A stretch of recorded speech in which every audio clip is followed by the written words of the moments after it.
Welcome to Bed Crime Stories podcast. I'm your host, T. Good morning, good afternoon, good evening, bed crimers. As always, I wish you the best. To anyone new here, a warm welcome. Thank you for checking out my channel. Let me just ask that after listening to or watching this video, if you learned something or enjoyed it, please do me a favor and smash that like button. Now let's dig in. The suspect in the tragic case of the 4 slain University of Idaho students, Bryan Kohberger, is currently incarcerated at the Idaho County Jail in Moscow, Idaho. He will most likely remain there until his preliminary probable cause hearing on June 26 at the Idaho County Courthouse. Kaylee Gonsalves, Xana Kernodle, Ethan Chapin, and Madison Mogan lost their lives allegedly at the hands of Kohberger. Their names need to be remembered as we continue to journey through this case.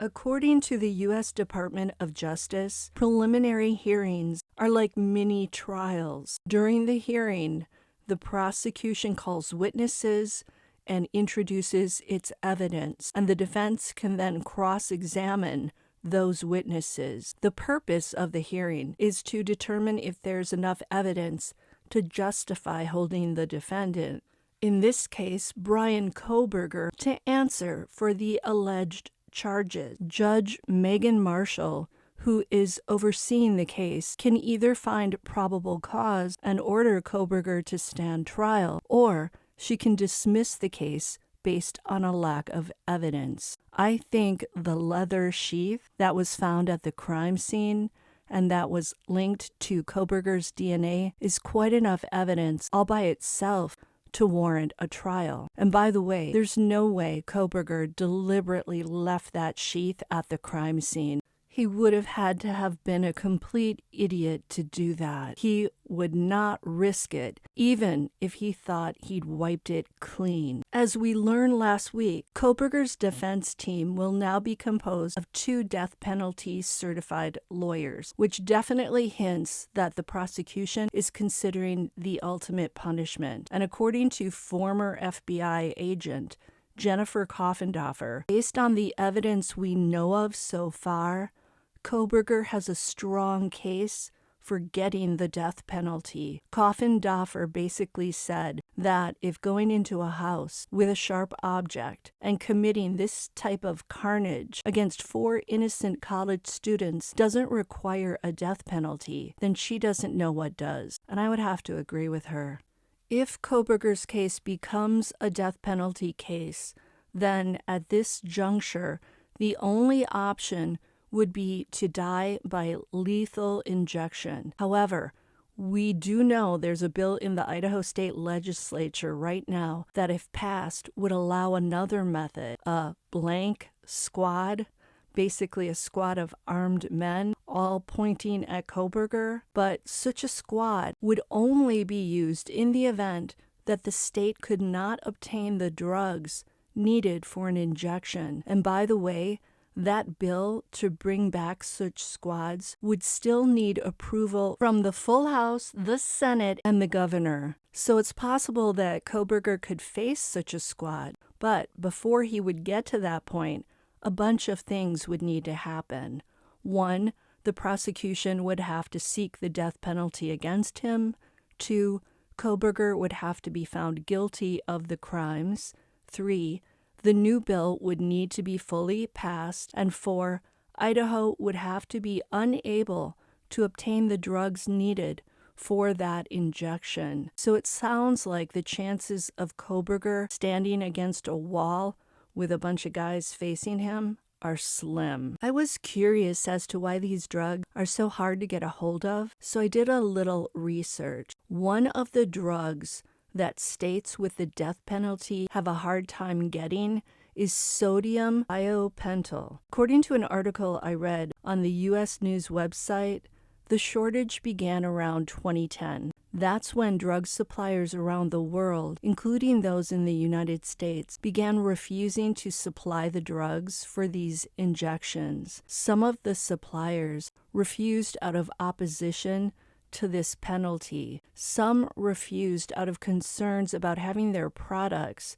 associated with this controversial punishment. A company that was called Hospira Inc., before it was acquired by Pfizer, was the sole U.S. supplier of sodium thiopental at one point, but they stopped producing it in 2011 after struggling to get active ingredients to make it, and after having to deal with legal threats from authorities in Italy, where this penalty is strongly opposed. Apparently, some states were able to import this drug from shadier overseas sources for a while, but in 2012, the U.S. District Court of the District of Columbia issued several rulings banning imports of the drugs, deciding that the imported supplies didn't meet FDA regulations. When sodium thiopental became scarce, states turned to other European countries for alternative drugs, such as phenobarbital and propofol. These drugs are normally used as sedatives for surgeries. You may recall that Michael Jackson famously lost his life due to acute propofol intoxication when he hired a shady doctor to administer it in his home to help him sleep. He slept all right. Now he is sleeping forever. Poor choice. But eventually, the companies producing those drugs were pressured by the European Union to ban exports of them, again because they don't support this penalty. It wasn't long before the companies were refusing to supply the drugs for the purpose of lethal injections. After that, U.S. states turned to loosely regulated compounding pharmacies to make the drugs. Some of these pharmacies began making experimental and sometimes even secretive cocktails for the injections. The problem with these cocktails was that they didn't always work effectively, meaning in a quick and painless manner. When death row inmate 38-year-old Clayton Lockett was given an injection of a sedative called midazolamine, it took an incredibly long and painful 43 minutes for him to cross over to the other side, and he suffered a heart attack in the process. Lockett committed a horrific crime that is so bad I can't even describe it for you on here. After hearing about Lockett's traumatic ending, 4 inmates who were due for the same punishment filed a lawsuit challenging Oklahoma's injection protocol. Before the Supreme Court could rule on the lawsuit, one of those 4 inmates was subjected to the same injection, which makes me think, oh my God, that poor prisoner had to face the injection not knowing how long the ordeal was going to last. But then I also thought, well, if this person committed this heinous crime, then maybe he doesn't deserve the right to a speedy and painless death. No wonder this topic is so controversial. There's a part of me that thinks it's a far worse punishment to be locked up for the rest of one's life than given an easy, quick out. But then again, we keep hearing about how people like serialist Dennis Rader, aka BTK, has access to books, television, workout equipment, and letters from his sicko fans. And it makes you think, maybe prison isn't that bad. In fact, I heard an ex-con say on another channel last week, which I can't remember which one it was, that he actually enjoyed the 10 years he spent in prison because he didn't have any responsibilities or pressures in there. He didn't have to pay bills. He didn't have to work a stressful job. He could spend most of his day on his bunk reading. And if he had any money in his canteen, he could eat any number of treats. I'm a firm believer that chocolate can get you through just about anything. Now, I know that I'd last exactly 1 day if I was incarcerated. There's no way I could handle being under lock and key. I'd go mad. So I say, best to keep your head down and follow the law. Back to Oklahoma.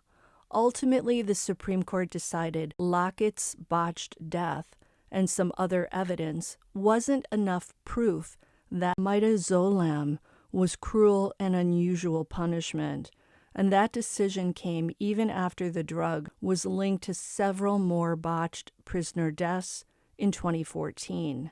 In Idaho, currently 8 inmates are on death row, some whose convictions date back to 1983, so you can see how long it takes in Idaho to carry out the punishment. Idaho has only followed through on this ultimate penalty on 3 people since 1976, with the most recent one occurring in 2012, and all 3 of the people were given an injection. So it sounds like Bryan Kohberger, even if he is found guilty and even if he is given the ultimate penalty, won't actually face that punishment for many, many years. That won't make Kaylee Goncalves' family very happy, and how can you blame them? If seeing the person who is charged with taking their precious Kaylee from them die gives them even the slightest solace, then their wishes should be prioritized. They will be suffering for the rest of their lives because of what happened to Kaylee and Maddie and Ethan and Xana, as will the other 3 families and all of the students' friends. If Kohberger is convicted, he will be transferred from his jail cell to the Idaho Department of Correction, which currently houses 8,000 incarcerated individuals in a total of 9 state-owned prisons. The Idaho Maximum Security Institution near Kuna, Idaho, seems like the most logical choice. It houses male offenders. Opened in 1989, it has a capacity of 549 inmates. If Kohberger finds his current jail cell hard to tolerate, a cell in that prison is going to prove much worse. The crime he's accused of is such that other inmates are going to want to get their hands on him. Dear old Alex Murdaugh is facing this new reality right now. He's likely in an isolated cell for the moment, but you wonder if the authorities might one day say, oh, what the heck, let's toss him in with the general population and watch the feathers fly. Until the next time on Bed Crime Stories. Hey, do me a favor, smash that like button, subscribe, share my content, spread the word. Let's get some more subscribers. And if you want to help support the channel, you can do a membership. See you next time. Love you guys.